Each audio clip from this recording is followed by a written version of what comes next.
Assalamualaikum warahmatullahi wabarakatuh. Alhamdulillahi rabbil alamin.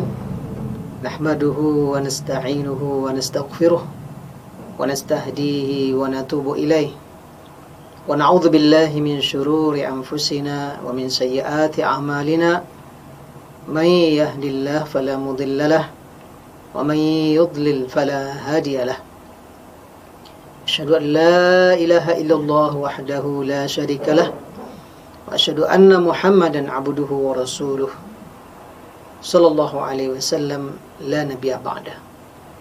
Allahumma salli wa sallim wa barik ala nabiyyika Muhammad wa ala alihi wa sahbihi ajma'in.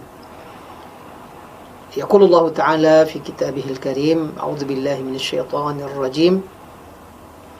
يا أيها الرسول بلغ ما أنزل إليك من ربك وإن لم تفعل فما بلغت رسالته والله يعصمك من الناس والله لا يهدي القوم الكافرين.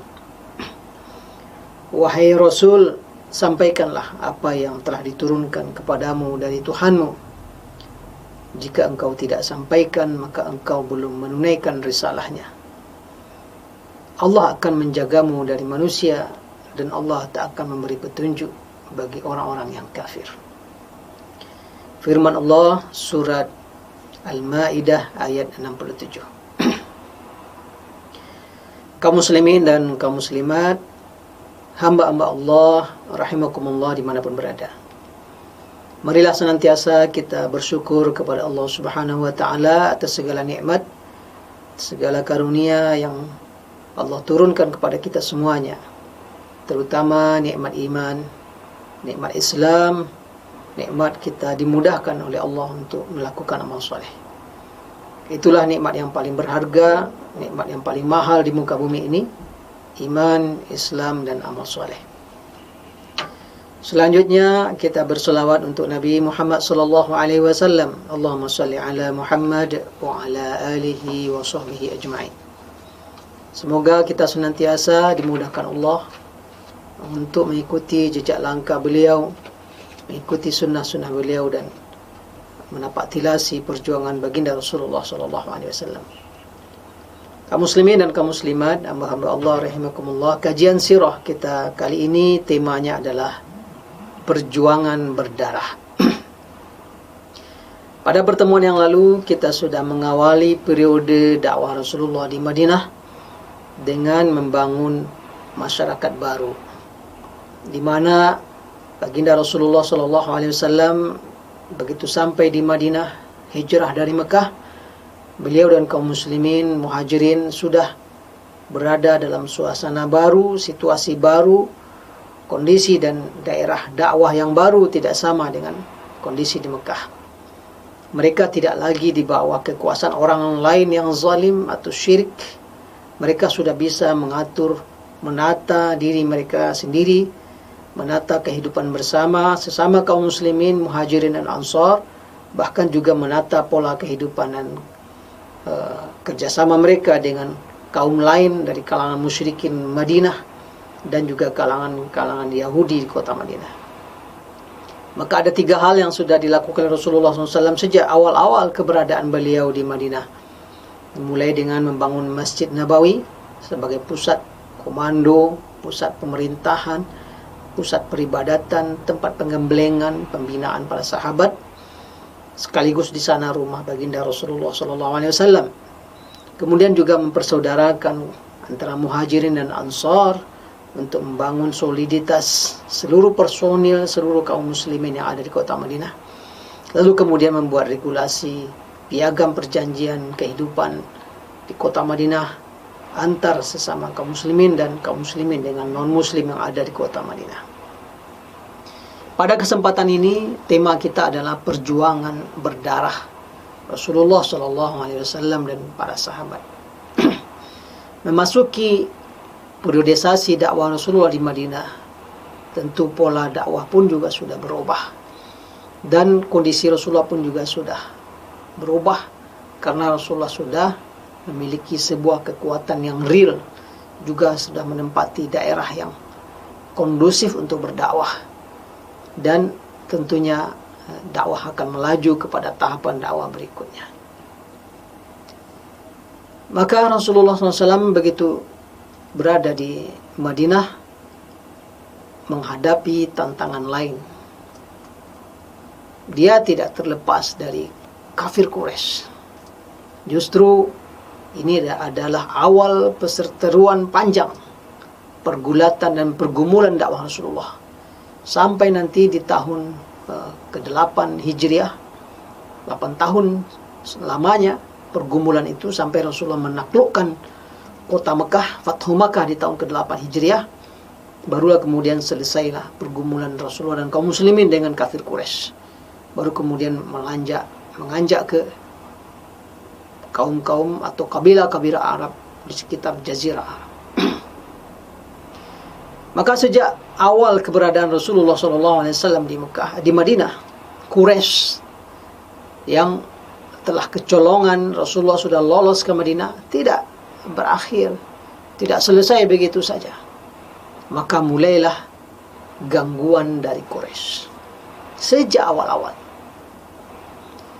Diawali dengan Quraisy mengirim surat kepada Abdullah bin Ubay bin Salul, yang dianggap sebagai de facto sebagai pemimpin kota Madinah. Dia adalah petinggi kaum musyrikin Madinah. Dia bukan kaum Yahudi, tapi kaum musyrikin Madinah yang belum Islam, tapi pura-pura atau memperlihatkan keislaman tapi sebenarnya belum. Karena mereka begitu kehadiran Rasulullah dan sekian banyak kaum muslimin, mereka tidak menjadi kuat. Dan dengan kondisi begitu, mereka terpaksa menyesuaikan diri. Dan memang kemunafikan hanya ada di Madinah. Di Mekah tidak ada yang munafik, tidak ada yang pura-pura masuk Islam. Ngapain pura-pura masuk Islam? Kena siksa, kena aniaya. Di Mekah justru orang menyembunyikan keislamannya dan menampakkan kekafiran. Sebaliknya di Madinah, begitu Rasulullah datang dan kaum muslimin Madinah sudah lumayan jumlahnya, dari segi kuantitas sudah lumayan, merupakan sudah menjadi sebuah kekuatan masyarakat. Tentu Islam sudah mulai ada kekuatan, maka orang terpaksa menyembunyikan kekafiran, menampakkan keislaman. Jadi terbalik. Kalau di Mekah, orang pura-pura kafir tentunya, tidak pura-pura berislam. Jadi kemunafikan akan muncul ketika Islam kuat. Ketika Islam ada kekuatannya, orang terpaksa pura-pura mengislamkan dirinya. Tapi kalau Islam lemah, ngapain orang pura-pura Islam? Tidak mungkin. Maka Abdullah bin Ubay bin Salul termasuk di antara sekian kaum muslimin, kaum musyrikin Madinah yang memang lahirnya nampak seperti masuk Islam dia. Memang kekuatan ketiga, ada kaum muslimin, ada Yahudi, ada ini musyrikin Madinah ini, dia lama kelamaan punah memang. Pilihannya hanya dua, masuk Islam benaran atau munafik. Mereka nggak mungkin gabung sama Yahudi, nggak. Tapi benar-benar masuk Islam, dan itu terus dari hari ke hari, dari bulan ke bulan terus bertambah seiring dengan bertambahnya wahyu, hadirnya memang bukti-bukti nyata bahwa Muhammad bin Abdullah ini memang Rasul. Lama kelamaan kaum munafikin ini terus berkurang orangnya seiring dengan perjalanan waktu dan berkembangnya Islam. Dan memang secara teorinya begitu Islam kuat, kemunafikan muncul. Kalau Islam lemah, tidak ada yang munafik, ngapain pura-pura? Justru terang-terangan menghujat Islam. Kalau Islam lemah, terang-terangan menganiaya kaum muslimin. Itu kalau Islam lemah. Jadi kafir Quraisy berkirim suratlah dia ke Abdullah bin Ubay bin Salul. Suratnya berisi ancaman. Wahai kalian kaum musyrikin Madinah, kalian harus perangi itu Muhammad. Orang yang kabur dari kami. Jangan kalian tampung dia. Jangan kalian lindungi mereka. Kalau kalian tidak perangi mereka, tidak usir mereka, kami datang ke sana merangi kalian nanti. Itu lebih kurang ancaman kafir Quraisy. Nah, luar biasa ini. kafir Quraisy. Ya, dan memang terkenal ya, penduduk kota Mekah itu terkenal orang sering perang ya, karena mereka susah air di sana. Kalau di Madinah masih lumayan ada perkebunan, masih ada air.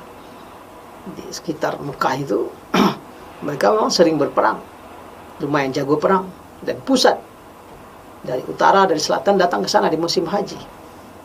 Memang terkenal kehebatan Quraisy. Nah, ini Quraisy mengirimkan surat ancaman kepada Abdullah bin Ubay bin Salul.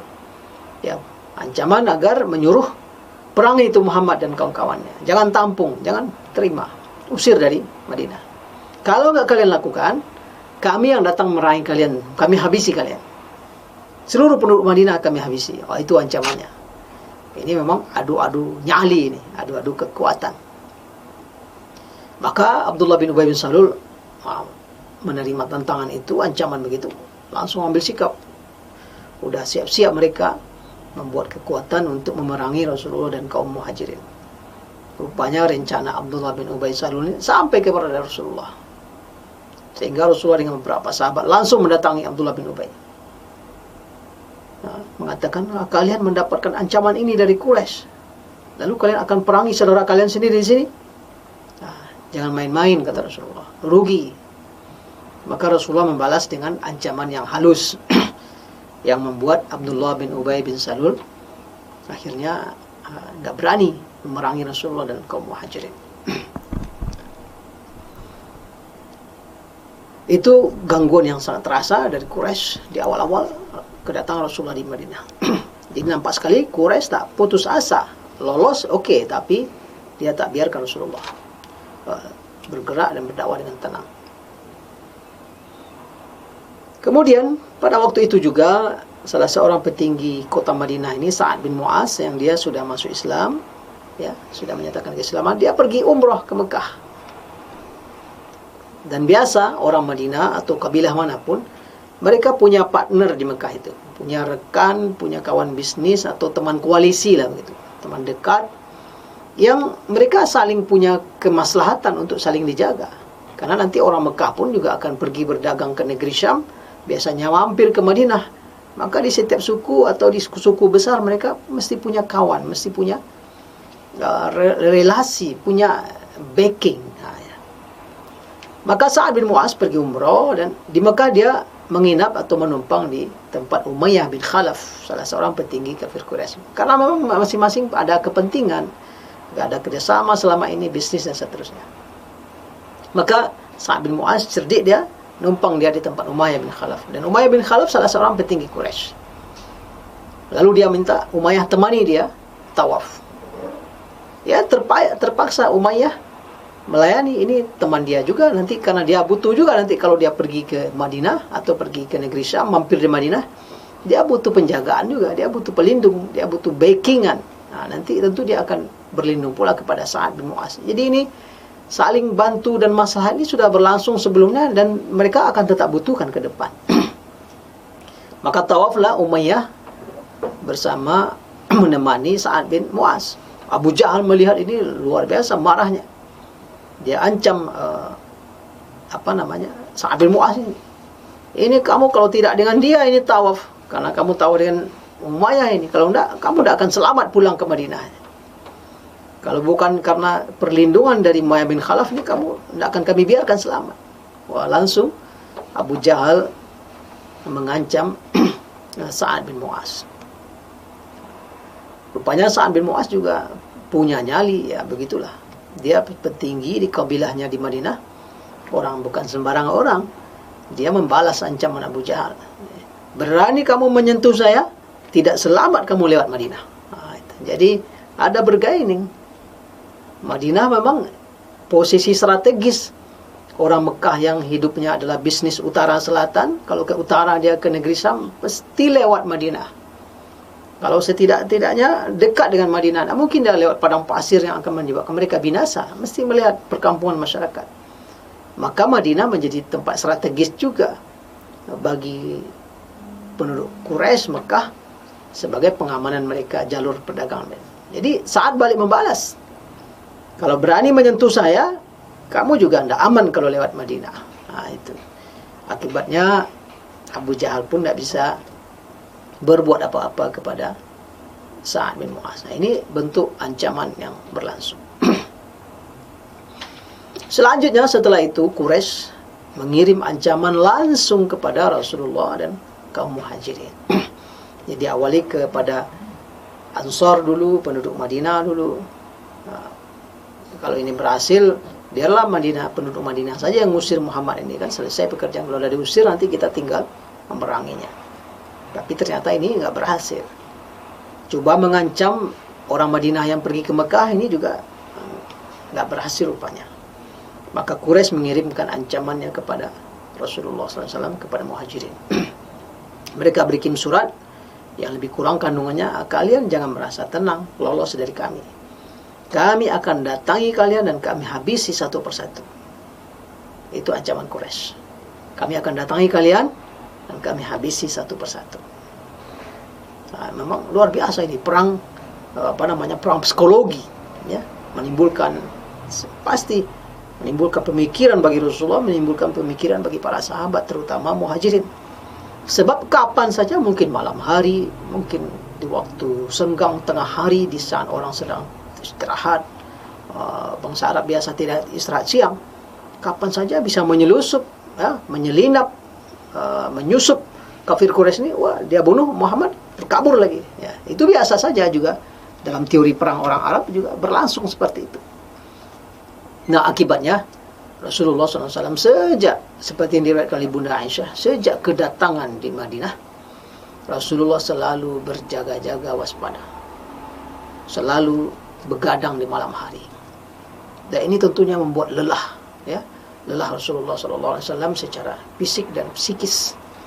Begitu juga sebagian kaum Muhajirin, ya, khawatir kalau tiba-tiba ada saja menyusup dari Mekah lalu membunuh Rasulullah atau seterusnya. Jelas Quraisy sudah memberikan sinyal dan ancaman jelas, ya. Kami akan kirim atau kami akan datangi kalian, kami habisi kalian satu persatu di rumah kalian. Fi uqdi darikum, ya, di dalam rumah kalian. Nah, akibatnya Rasulullah ini menunjukkan bahwa seperti yang diriwayatkan oleh Ibunda Aisyah, tekanan psikologis itu luar biasa. Sampai-sampai Rasulullah berharap seandainya ada yang berjaga terus, kata Rasulullah. Tak lama setelah Rasulullah berkata begitu, terdengar bunyi sabetan pedang.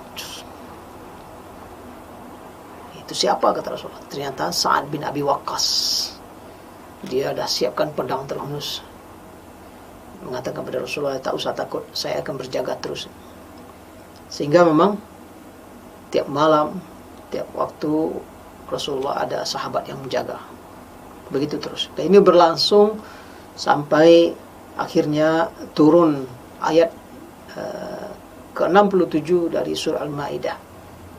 Ketika Allah SWT mengatakan kepada Rasulullah, ya ayyuhar rasul, balligh ma unzila ilaika min rabbik, wa illam taf'al fama ballaghta risalatah. Wallahu ya'simuka minan nas, wallahu la yahdil qaumal kafirin. Wahai Rasul, kata Allah, sampaikan apa yang telah diwahyukan kepadamu. Jika tidak kamu lakukan, maka engkau belum menyampaikan risalahnya. Allah akan menjaminmu dari manusia, dan Allah tak akan memberi petunjuk kaum yang kafir. Dengan turunnya ayat ini kepada Rasulullah SAW, maka beliau waktu itu mengeluarkan kepalanya dari rumahnya atau dari kemah tempat istirahatnya, mengeluarkan suaranya kepada sahabat, sudah, tidak usah berjaga lagi, Allah yang sudah menjamin penjagaanku, kata Rasulullah.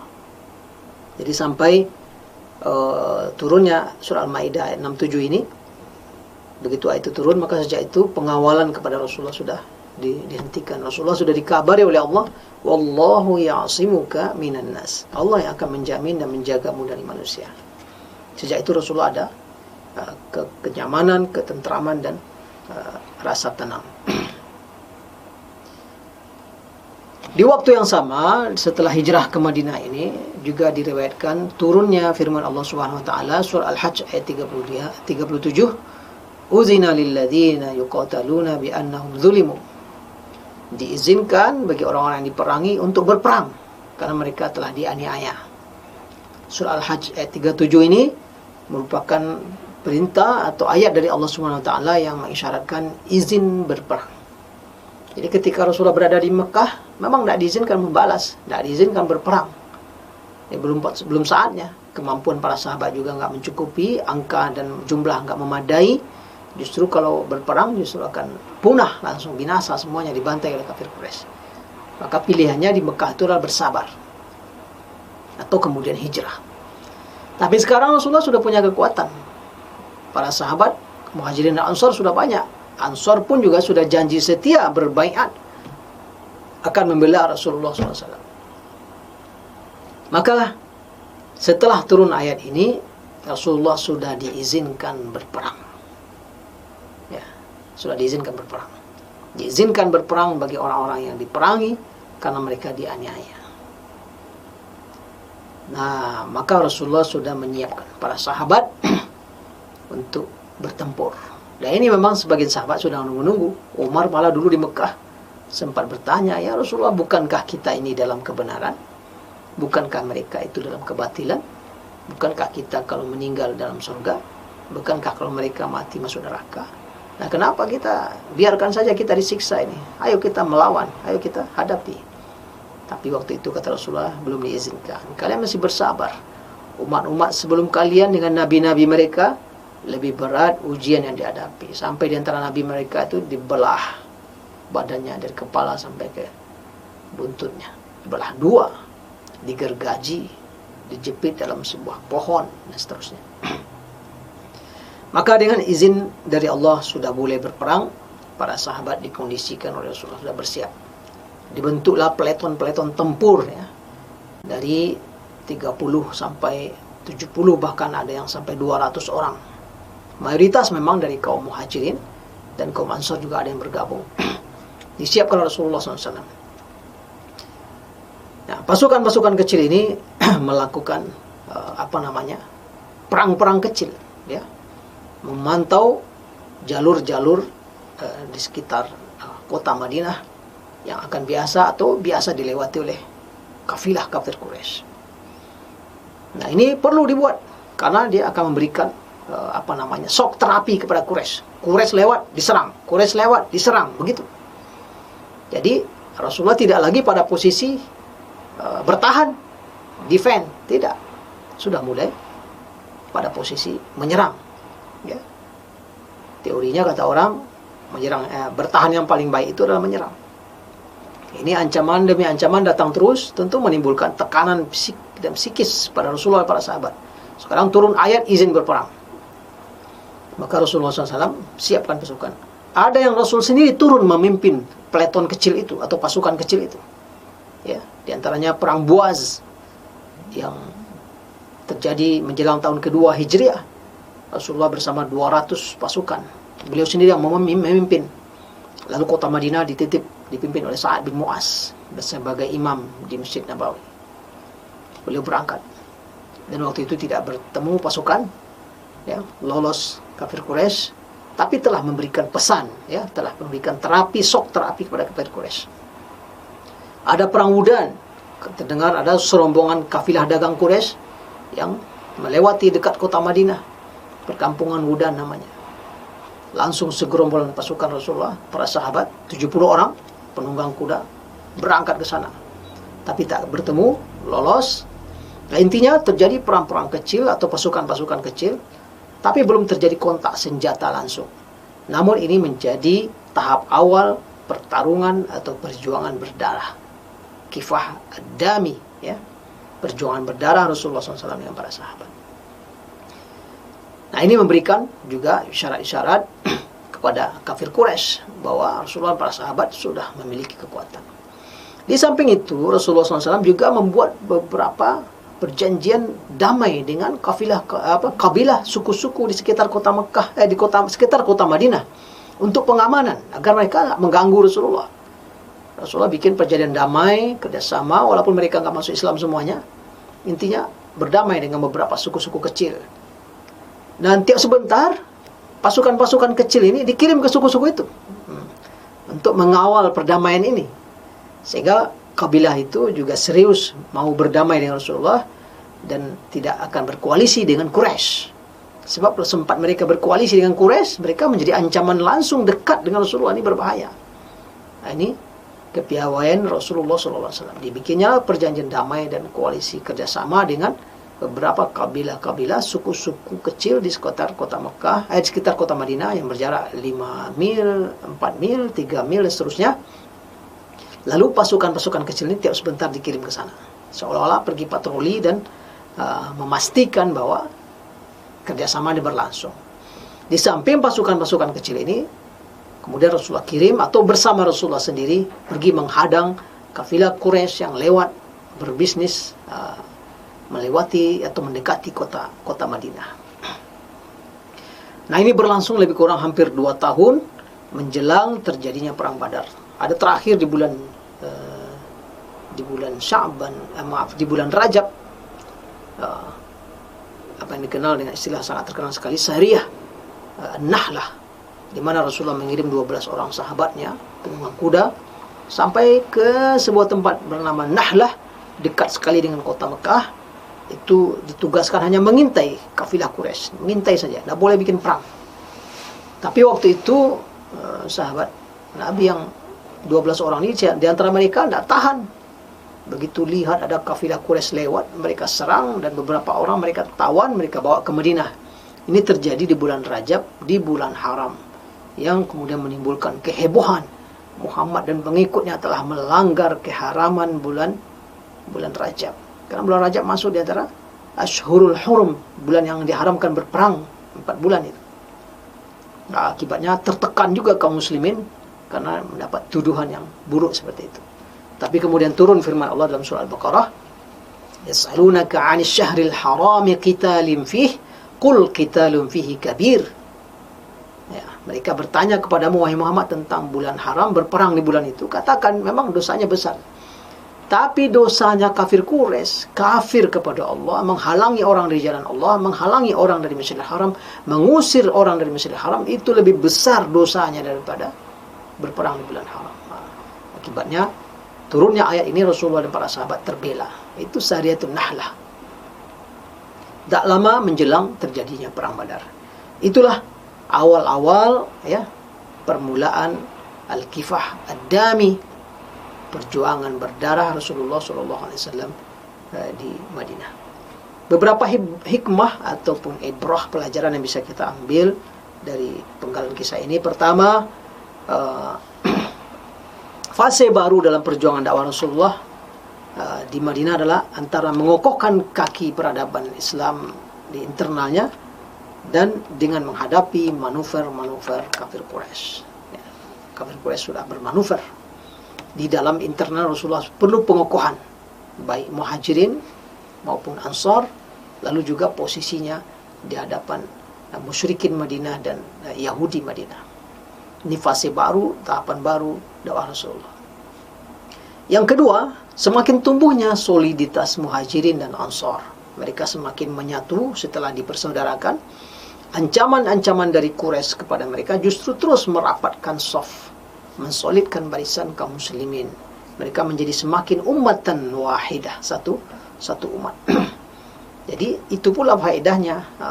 Ancaman datang dari kafir Quraisy ini baik kepada Abdullah bin Ubay, kepada Sa'ad bin Mu'az, bahkan yang langsung kepada Rasulullah dan kaum muhajirin, justru membuat mereka semakin solid. Begitulah memang kadang dibalik sebuah peristiwa hikmah yang Allah hadirkan. Islam kalau semakin ditekan, umatnya menjadi solid ya. Islam kalau terus diserang, diburukkan, dipojokkan, umatnya menjadi solid. Nah, kalau Islam dibiarkan lalai ya, terlena, bisa jadi tergelincir. Kemudian pelajaran yang ketiga bisa kita ambil adalah dalam suasana ini musyrikin Madinah mulai bermain nifaq ya, bermain pura-pura. Ya, dan ini berlangsung agak lumayan. Kaum munafik ini bekerja sama dengan musyrik kota Mekah, juga nanti kemudian bekerja sama dengan Yahudi kota Madinah. Akan menjadi tantangan lain juga bagi Rasulullah SAW. Musuh dalam selimut ini akan selalu ada dalam perjalanan dan perjuangan dakwah umat Islam sampai akhir zaman. Terakhir, ini adanya koalisi kerjasama yang dibangun oleh Rasulullah dengan kabilah-kabilah kecil di sekitar kota Madinah, walaupun tidak semua kabilah itu masuk Islam. Ini juga bagian dari strategi penguatan dakwah Rasulullah SAW, bahwa ada dua cara membuat lawan itu jangan seenaknya saja berbuat. Ada dua cara agar lawan itu tidak seenaknya saja bersikap. Pertama, bikin kerjasama dengan yang lain agar lawan hanya bersikap. Maka Rasulullah kerjasama dengan suku-suku lain. Yang kedua adalah tetap ada unjuk kekuatan. Maka Rasulullah bikin peleton, unjuk kekuatan. Kita lihat peta dunia begitu, ya. Agar Amerika tak semena-mena kepada sebuah bangsa, misalnya Turki lah. Dia kerjasama dia dengan Rusia, kerjasama dia dengan Blok Timur, agar Amerika tak seenaknya saja bersikap. Unjuk juga kekuatan. Turki memperlihatkan kekuatan juga, sehingga seluruh bangsa jadi segan. Kita lihat, Rusia pun akhirnya duduk di meja perundingan dengan Turki. Ya, mungkin dalam konteks kekinian seperti itu. Jadi umat Islam perlu menjalin kekuatan-kekuatan dengan pihak lain agar musuh tidak seenaknya aja bersikap kepada umat Islam. Tapi juga di waktu yang sama umat Islam juga perlu unjuk kekuatan eksistensi, ya, soliditas, agar tidak semua orang seenaknya semena-mena kepada umat Islam. Ini di antara hikmah yang ditampilkan oleh Rasulullah SAW. Demikian barangkali aku qouli hadza, astaghfirullah li wa lakum wa li sa'iril muslimin wal muslimat wal mu'minin wal mu'minat fastaghfiruh innahu huwal ghafurur rahim. Wallahu a'la wa a'lam bissawab. Wassalamu alaikum warahmatullahi wabarakatuh. Yuk dukung program dakwah Islam di Radio SIP FM. Salurkan donasi Anda melalui rekening BNI Syariah 12300002112 atas nama PT Radio Suara Indah Pesona Prima.